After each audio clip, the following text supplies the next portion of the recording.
Footsteps? The sound of footsteps grew louder.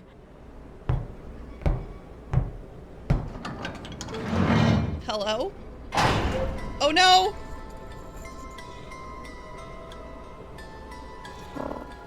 Shit! Now why did I get that?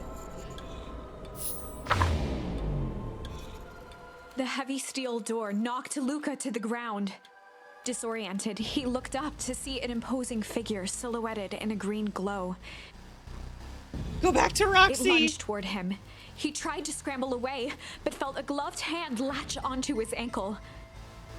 Luca watched his fingernails leave trails in the dirt as the hand slowly dragged him back through the door, into the lab, into the green light.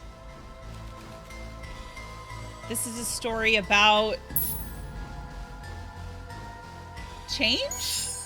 This is a story about change. It was far from the sort of change Luca imagined for himself. But change is, after all, a dangerous animal. The end?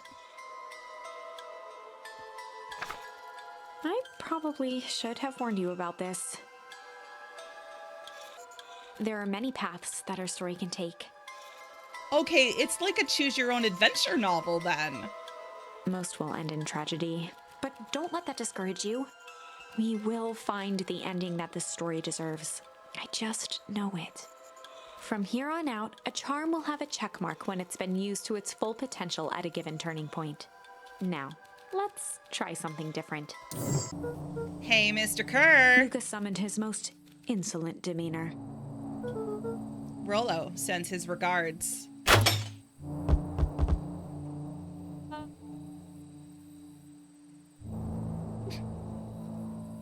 Oh my god. It didn't work.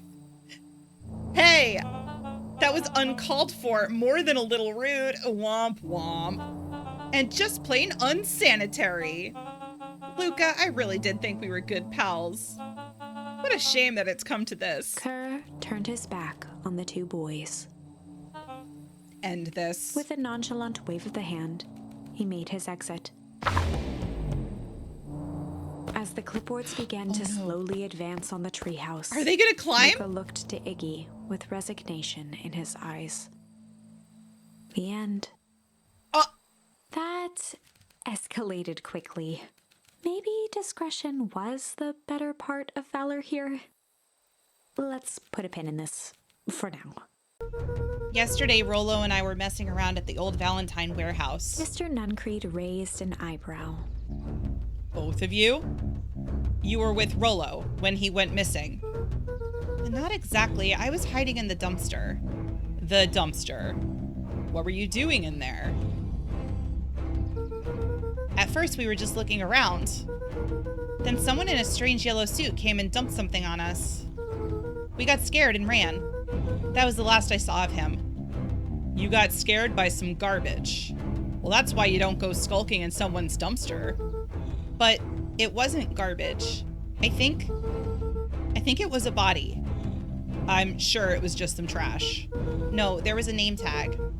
It said Deep Engineering. Mr. Nuncreed's shoulders slumped. He knows something. I wish you wouldn't have said that. A deep sigh bellowed from his chest. Oh, God. He knows something!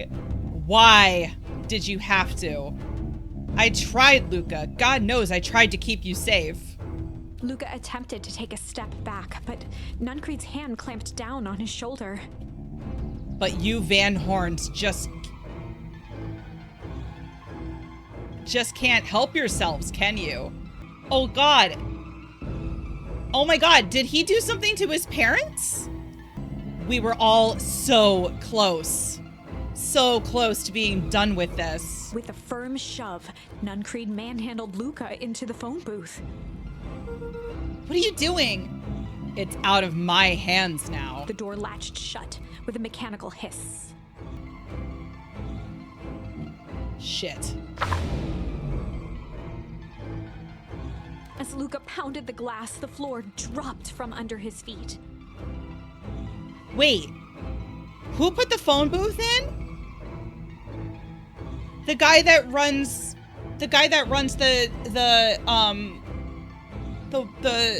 that store that just got put in. The creepy guy with the smile. He put the phone booth in, right?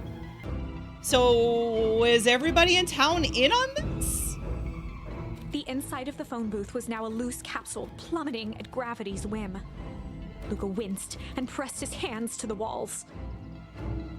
As he braced for impact, the capsule hurried to a surprisingly smooth stop.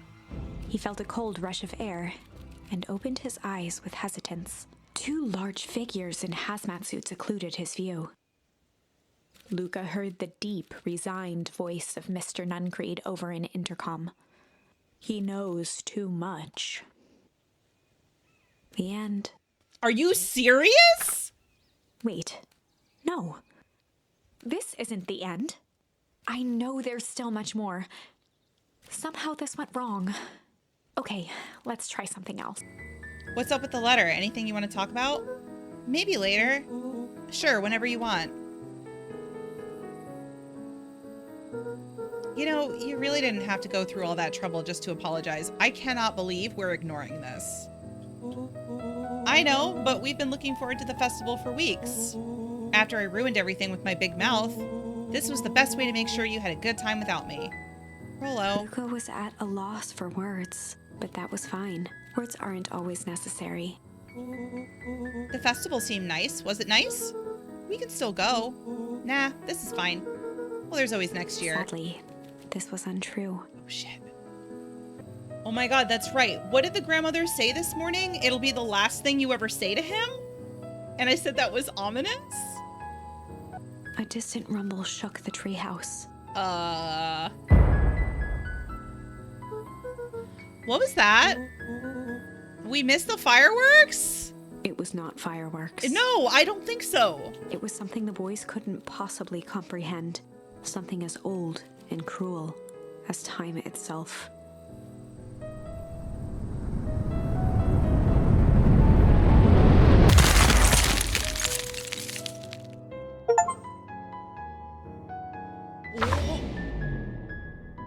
A shockwave of cold tore through the room. A bitter, unfathomable chill.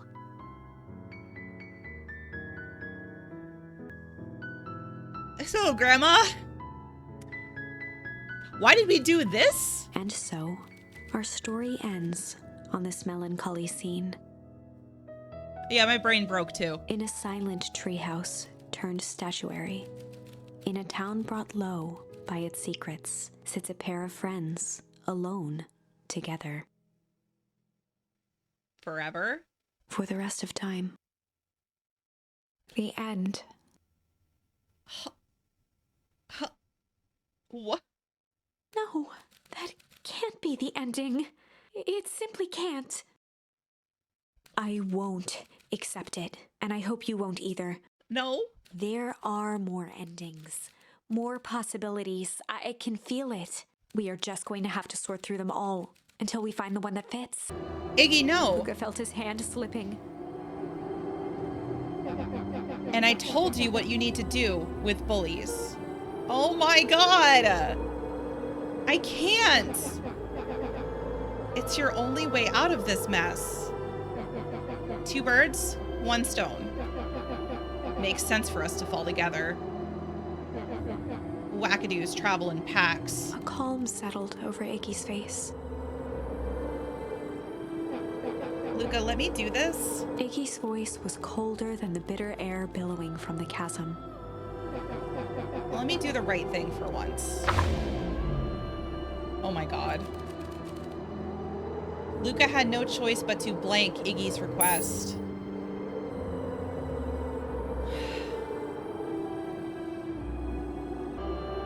Can we all agree the writers are the real sus ones? Yes. Honestly, I don't know what I was expecting with this. I wasn't expecting this. I'm not complaining, mind you. Like, I'm actually, this has been, it's a good story, but it is breaking me in half. Like, it's breaking me apart. All right, we're gonna refuse. I have a feeling we're gonna die. Luca Luca had no choice but to refuse Iggy's request. He tightened his grip and reached for the walkie-talkie in his pocket. A wild delight crept onto Mr. Kerr's face. That's a good lad. Now, radio for help. Iggy begged Luca with his eyes one last time, but Luca pressed the button and called out. We need help. Mr. Kerr is in danger. It wasn't long before they were once again surrounded by clipboards. Mr. Kerr sighed with relieved frustration. There you are. You really are a worthless lot, aren't you? Don't insult your rescuers? Mirror, now. A clipboard dutifully produced an ornate ivory hand mirror, and Mr. Kerr began preening his tousled hair. Wait, is he out of the hole? What's happening? Ah, that's better. Mr. Van Horn, I applaud your sharp thinking under duress.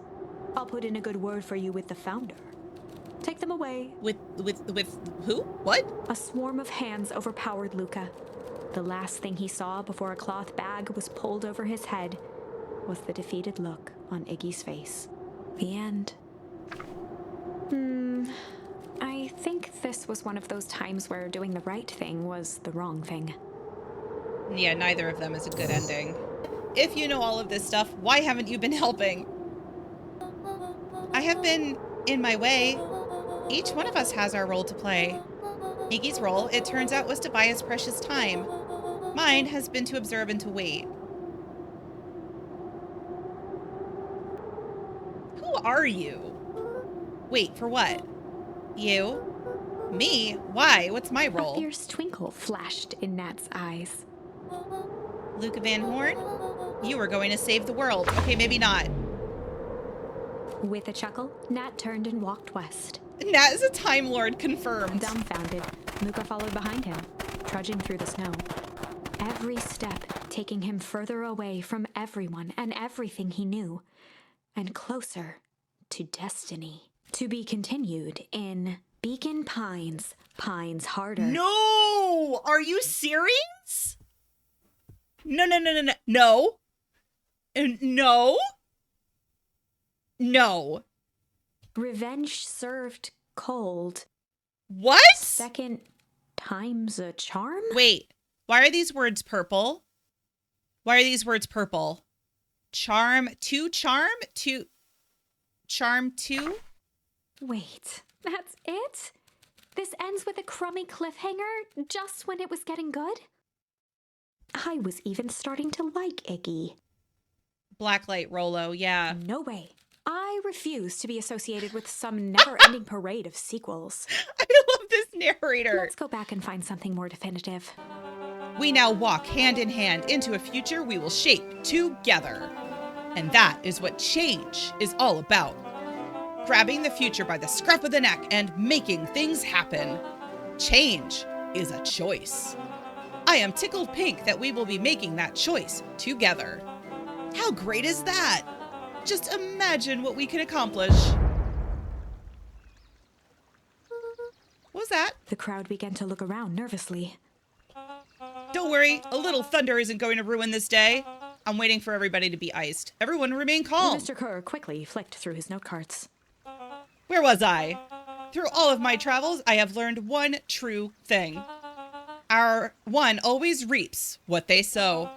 We have all planted a lot of good in this town, and so it is with a happy heart that I can proclaim. He raised his hands. It's about to up happen. the heavens. It's about to happen. Our harvest awaits.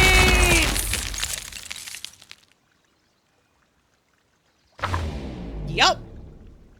At that moment, a merciless wall of impossibly cold air ripped through the crowd, instantly freezing everyone and everything it touched. For a man like William Kerr, this was a fitting way for things to end.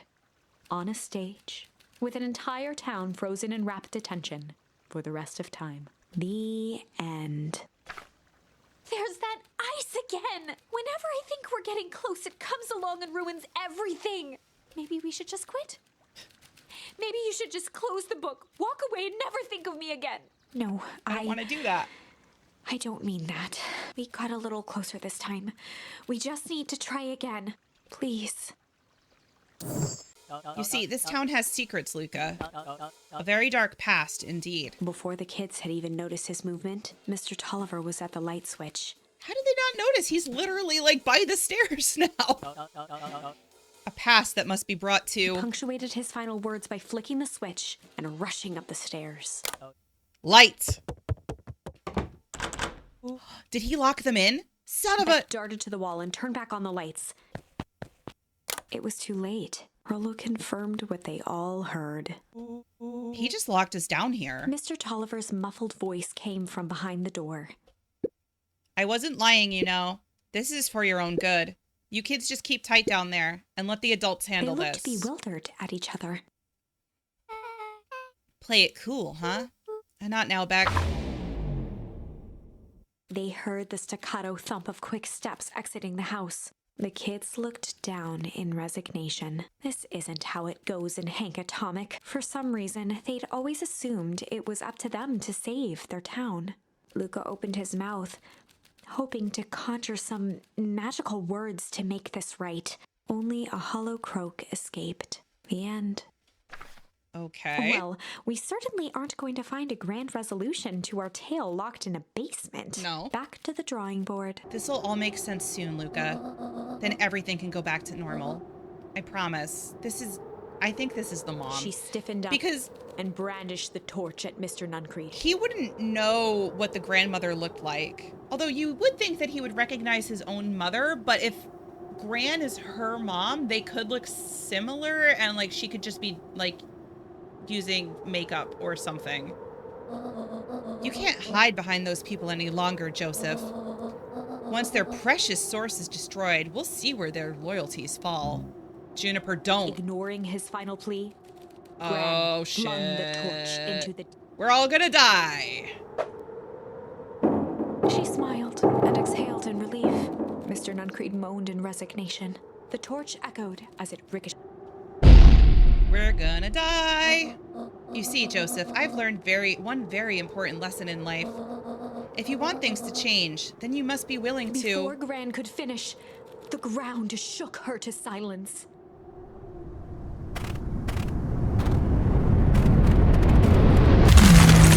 She protected him. This is the mom. Gran Come only on. had time to spin around and run to Luca. There's no way this is not his mother. Because if the grandmother is dead, this has got to be his mother. I just don't know why she's doing what she's Her doing. attempt to shield him, an honorable but trifling act. Unflinching love, pitted against an unthinking horror. There was no contest. Her warm embrace froze in an instant. That is where they remain, fixed in place, forever. And so, our story ends on this melancholy scene. In a town brought low by its secrets, sits the frozen statues of a misguided band of meddlers. The end. Well, that was dire. On the bright side, we finally figured out where all the ice is coming from. Now, we just need to find a way to deal with a mystic, unfathomable force of nature. I don't want to deal with me, though. Why am I here? Why am I in this? Wait. So this Bill Kerr was a patsy the whole time? Patsy. Now that your secret is out in the open, what's to stop this town from rising up against you? Oh, that's the delicious part. Fear. Thanks to our clipboards, I know what each and every person in this town fears most. Oh my god, they were asking those questions. And I will make those fears manifest for anyone who steps out of line. The choice is simple. I'm not afraid of you. The young hero. I've kept a keen eye on you, boy. You and your friends made a habit of disrupting my plans. What a pity. If things would have gone a bit differently, you might have had your moment of triumph. But that's fate for you. You can't do this. Oh, but I can. I have won. Never underestimate what a great man can do given time. And now, time is my plaything. Perhaps the most expensive thing I ever bought. But well worth it. Sharper coughed up one final laugh and cracked his knuckles. Enough chit-chat. Let's get to work, shall we? Oh god. And so, Sharper set about remaking the town in his own image. The fertilizer factory soon reopened for business. Sales rose steadily as more and more farmers across the countryside began to swear by its miraculous properties. Beacon Pines became famous, a secretive town that, for the right price, shared its gifts with all. Gifts that became more and more necessary in a world where winters grew longer and longer. So the source is what gives the fertilizer its miraculous properties. But at the cost of basically destroying the climate of the entire world. The end.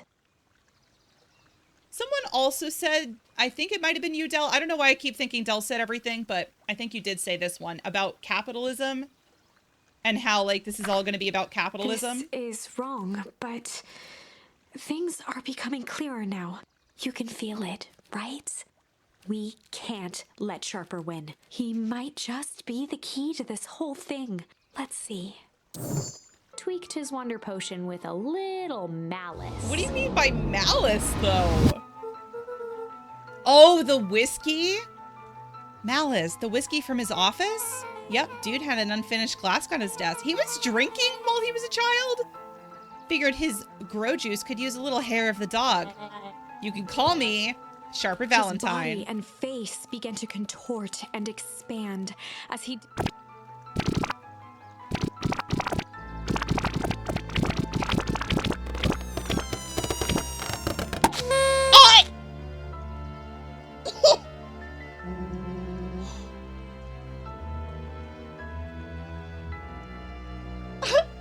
Now that's what I call 80 poof whiskey.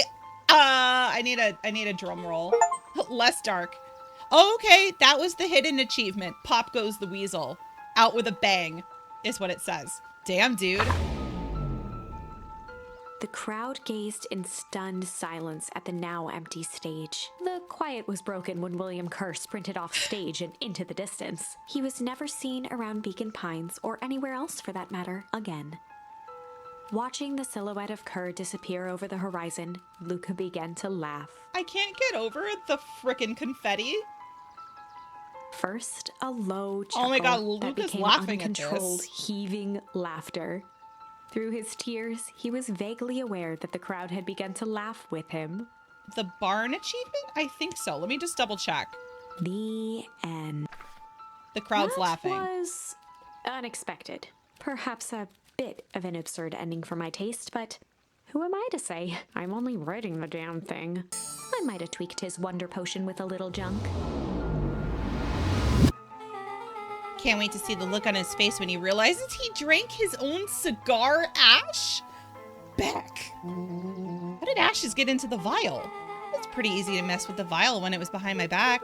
Oh, that's sneaky. Well, it's a bad habit anyway. Wait, was he smoking as a little kid? Pa always said bad habits are like 50-yard field goals. Huh? Hard to kick. You can call me Sharper Valentine. His body and face began to contort.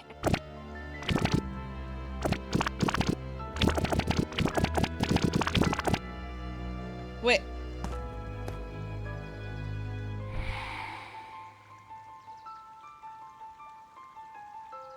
Huh.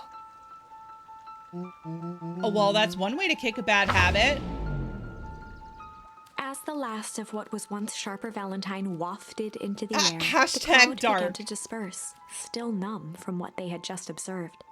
Sharper Valentine was gone for good. His end would be a new beginning for Beacon Pines, a new chance to let go of the things they had lost and grab hold of a new future. The end. Well, I'd be lying if I said that wasn't a bit gratifying. If that feels to you like a good note to end on, I won't stand in your way. I might have tweaked his wonder potion with a little change. Little pocket change? Your unlucky penny. Yeah, I plopped it in the vial when no one was looking. What's that going to do? I had no idea. That's the beauty of science. Now we observe. You can call me Sharper Valentine. His body and face began to contort and expand as he disappeared into a belching green mist. Oh god. What's gonna happen? Oops, sorry, I hit the mic. I was wrong! He's a baby!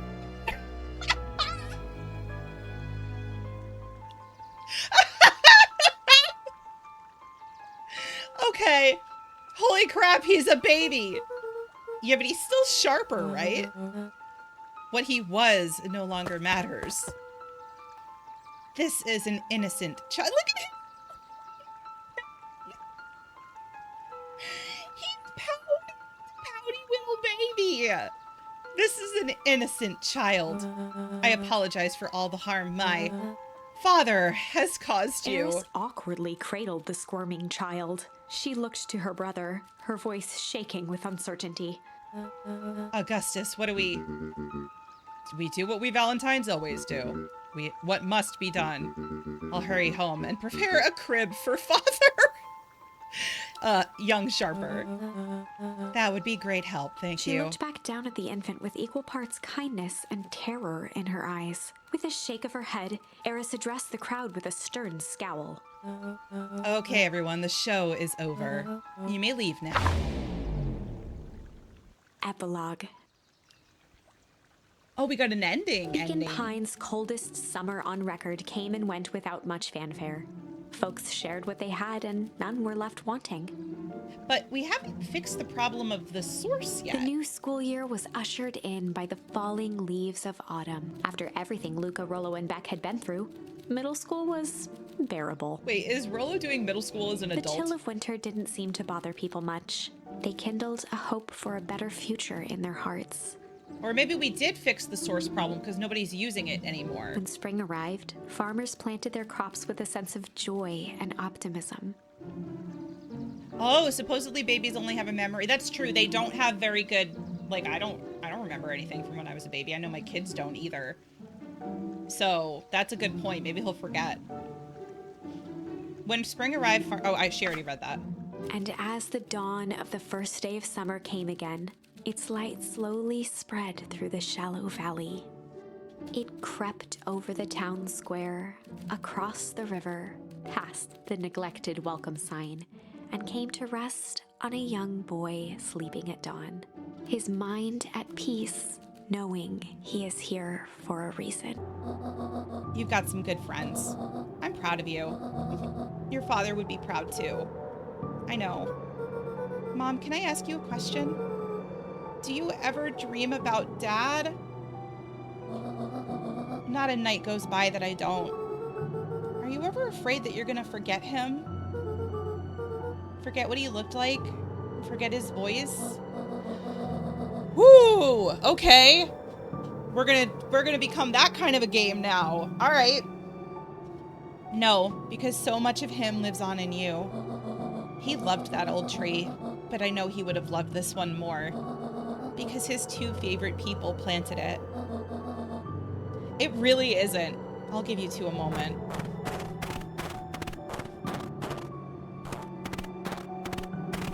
Ah! Hang on. Okay. Hey, Dad. Dr. Moodwell says that over the next few years, this place should warm up. So you won't have to be cold for much longer. I think I finally understand why you left that night. There were things you believed in. Big things. Those beliefs were the things that made you, you. If you wouldn't have stood up to Sharper, stood up for what you believed in, you wouldn't have been the same person anymore. You had to go. But that didn't mean you loved us any less. I might not visit you as much as I used to. I know you understand.